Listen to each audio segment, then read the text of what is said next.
Kami dari Poltekkes Kemenkes Palangkaraya, Prodi D3 Keperawatan, Reguler 26F, kelompok 6 kongenital ingin mempresentasikan hasil video pembelajaran kami. Selamat menyaksikan! Perkenalkan, nama saya Alifah Rosatul Ilmi dengan NIM PO 6220123218. Saya Davina Muti Andriani dengan NIM PO 62201232223.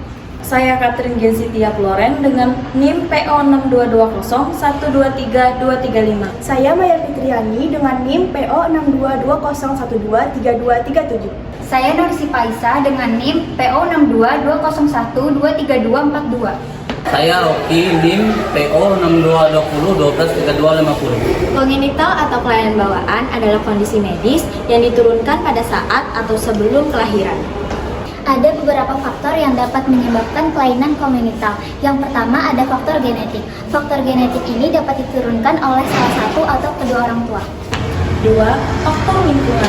Kelainan kongenital akibat faktor lingkungan terjadi akibat infeksi, paparan zat kimia, atau akibat efek samping obat-obatan pada masa kehamilan. Salah satu kelainan kongenital adalah Down syndrome. Pasti kalian tidak asing dengan salah satu kelainan bawaan ini. Down syndrome adalah kondisi yang menyebabkan anak dilahirkan dengan kromosom berlebih atau kromosom ke-21. Untuk lebih jelasnya, mari kita simak menurut pandangan ahli.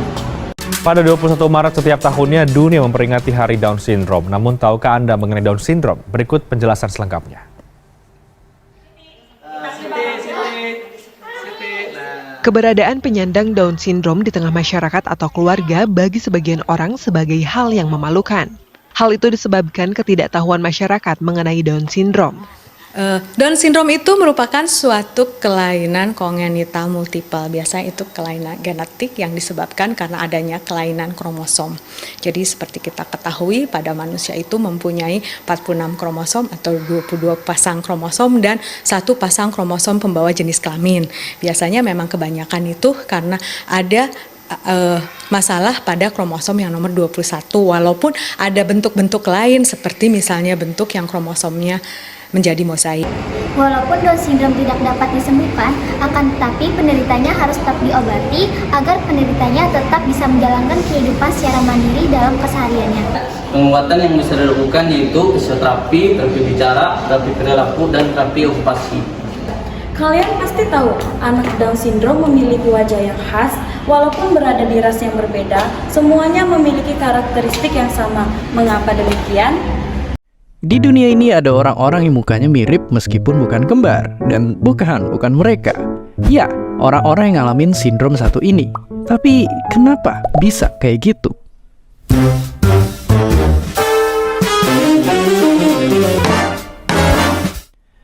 Oke, jadi simpelnya penyebab sindrom ini adalah kelainan genetik.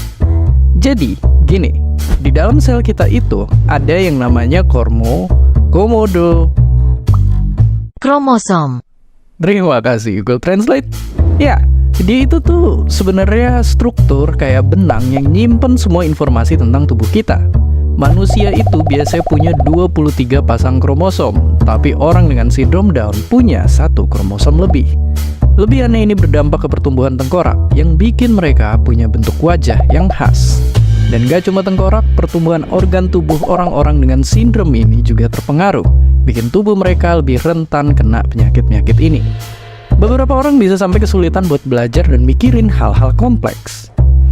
Oke, tapi apakah semua orang dengan sindrom Down terancam kayak begini? Dan sebenarnya apakah sindrom Down itu penyakit? Oke, jadi sindrom Down itu ternyata bukan penyakit, tapi suatu kondisi khusus. Karena bukan penyakit, jadi ya dia nggak bisa disembuhin.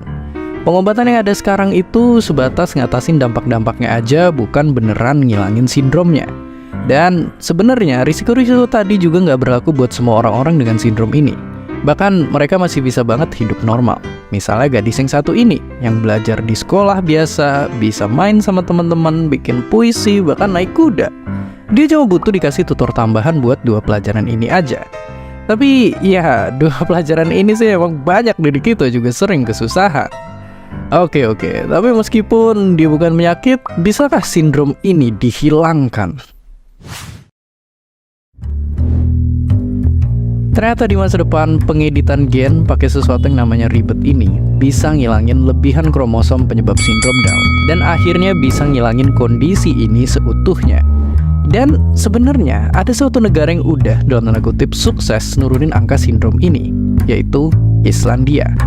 Tapi gilanya ini tuh bukan karena teknologi canggih, melainkan karena para orang tua di sana bakal ngegugurin kandungannya kalau diperkirain bayinya bakal punya sindrom Down. Bahkan para dokter sendiri yang nganjurin. Banyak orang yang gak setuju karena ngerasa ini tuh gak adil buat orang dengan sindrom Down. Tapi ya, semua ini masih jadi perdebatan. Apakah ngilangin sindrom Down jadi pilihan yang tepat, atau sebenarnya secara etis gak boleh dilakuin?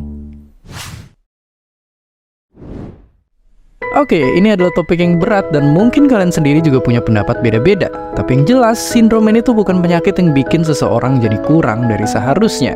Dan sebagai teman yang baik, kita harus bantuin mereka biar kualitas hidupnya naik, bukan justru bikin mereka makin di bawah. Dan seperti biasa, terima kasih. Dengan dukungan, perhatian, dan kasih sayang keluarga, serta rutin menjalani terapi dan pemeriksaan dokter, penderita Down syndrome bisa hidup lebih mandiri, terhindar dari komplikasi, dan hidup dengan bahagia. Sekian video pembelajaran dari kami. Terima kasih.